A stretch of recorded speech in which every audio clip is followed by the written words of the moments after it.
Reformed Church. It is a cool thing to know that the Lord, what He wants people to see, I mean, obviously what He wants you to see, right?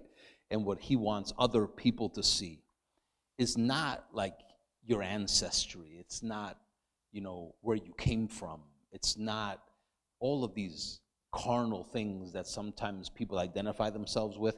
Like, that's none of what God wants people to see. But what God wants, God doesn't want people to see, the life that you lived before. Sometimes there are people sometimes that are afraid to come to church because of, and I'll tread lightly here not to get into other things, but they're afraid to come into church because of what they've done and where they've been, right? But that's not anything of what the Lord saved you for, right?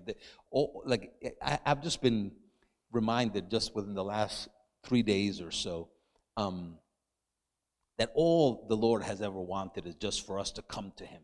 Like, that was all. Like, the plan before the foundation of the world had nothing to do, which is where I think that prayer came from just a second ago, but it was just for us to come to Him. It wasn't, what have you done? We hadn't done anything yet, right? Kind of like the babies, I think, that were in Rachel or Rebecca's belly. I think it was Rebecca, right? Where she said before those boys had done anything right or wrong yet, right? The Lord already knew that there was one of them that would believe, right? One of them that would receive. So it has nothing to do with actions. It's just the Lord calling, right? Calling, and He still calls out to the world, and hopefully that is through His church, right? To just come to Him. So especially us that have come and have received and have drank and received, the Spirit of God and have His fullness on the inside of us, that we would never get caught up in that little trap, or get caught up in a thing that you think that there is anything about ourselves that should be seen. In other words, that we would kind of put something out there to want to show something of ourselves, because all that the Lord wants is for His beauty to be able to be seen. In other words, His glory that we have on the inside of us. I mean, how crazy would it be to have all this glory on the inside of us, and then us showing on the outside all this outside carnal junk that is ugly and doesn't really amount to anything, is profitless for people, right? But to be able to show like what we have in us, what He's put on the inside of us, to be, Miss Lindsay has one of her songs, I think it's Bursting Forth, that talks about it even, that we that have drunken and have the Spirit of God, that we would be able to show forth, right, the glory that, in other words, to show what you're made of, right? The world, I know, uses that in a different way, but to literally show people our new creation now, that they would see that, right? And not think that we need ever to show anything or anyone like this outward doing, this outward talent, or this outward thing, right? But that just as much as we depend, and we acknowledge the Lord, that it would also be in our thinking, like, what do I want people to see? Like, how do I want people to know me? When people know you at work, like, what is it that they know? What is it that they see about you? Now, it doesn't necessarily have to mean, that they know yet that you're a Christian, that they know whatever, but it's that even by the very works that are done, by the things that you do, by the excellence of the way that things are done, that they're not done because we have a personality trait from something that drives us, right?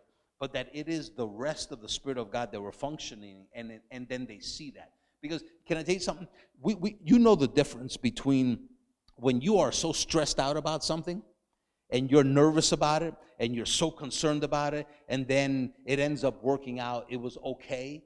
But when we're stressed out about something that we're doing, right, chances are that the Lord is working things out still for your good, but that's not really Him doing all that, right? Because when the Lord is working, that doesn't bring stress. When the Lord is working, it brings rest to you, right? So it's just something to think about, like, what is it that we want people to see?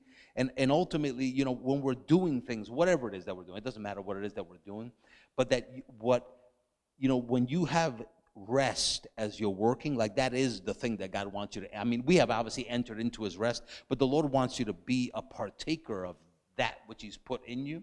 And what better way to do that than to be able to use it in day-to-day life, so that as people get to know you, what they're really getting to know is the Lord, right? What they're really getting to know is the Lord. You know, a lot of this is coming from, well, I won't get into that because I said I was going to tread lightly, so I won't get into stuff. But yeah, so I'll just leave you with that. It's been something really good.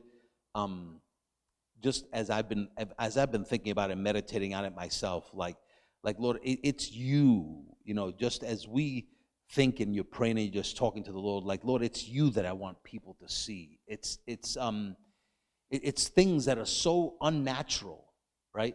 Things that you could speak to people that just touch them, like things that you say to them that they don't even know how you even knew to ask something like that, right? And maybe you didn't even know why you were asking something like that. But you just had a desire come on you to ask something, to do something, right? You know, even with day-to-day work, the desires to do something is a good thing. Like a lot of times I know that we can have a plan and a method to what we're doing, but I love, and I know it may seem wrong to people in this world, right? But I'd like to just tell the Lord, you know what, Lord, why don't you show me what is the priority that I need to have with things? Lord, why don't you show me the thing that I should be working on? Why don't you show me the things that I should be addressing? So in other words, I'm not trying to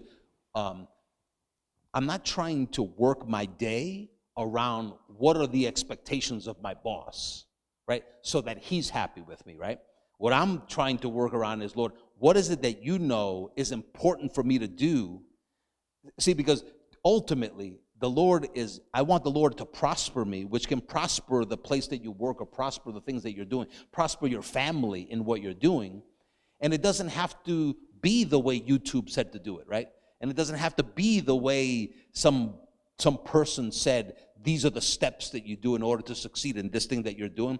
I would rather do something, and there's nothing wrong with watching YouTube videos and by doing things, you know, and trying to find out how the elite out there do it.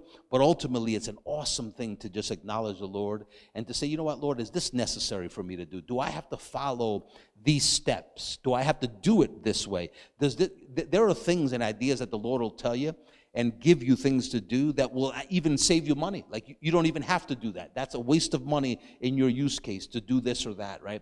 In your job, you know, you don't, this, even though, right, your boss has said this is the next thing, right?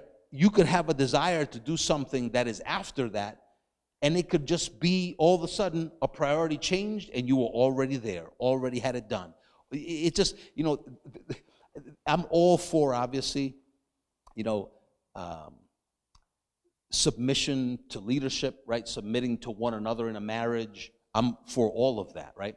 But it's awesome to not get caught up in a method, and instead of getting caught up in a method, getting caught up in the Lord. You know, there is, well, I can't do anything else because it's already there. We're already at time, but I'll stop right there. Awesome service we're going to have tonight. I know it's going to be an awesome thing, right? Get your head ready to be like, you know what, Lord, I'm ready to hear what it is that you're going to speak to me, right? What it is that you want to say to me. It could be, you know, Pastor Mike could be preaching, and it could be, he could have one thing in his mind, and the Lord could be speaking something related, but not exactly even in the direction that he thought, right? And you're hearing something, the Lord is ministering something just to you, preparing you for things in your future, speaking things to come to you, right? Don't expect just to sit there and just have a normal experience, right? Let it be something that the Lord take you, and let yourself experience everything that the Lord has for you, right? You'll have more fun that way, believe me. It's more fun that way. We hope you enjoyed this message from Reformed Church.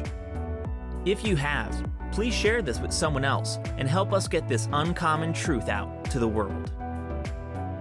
If you'd like to support this good news, you can do so at reformedchurch.com/give. Also on our website, you can take advantage of our free messages, articles, and even full discipleship courses.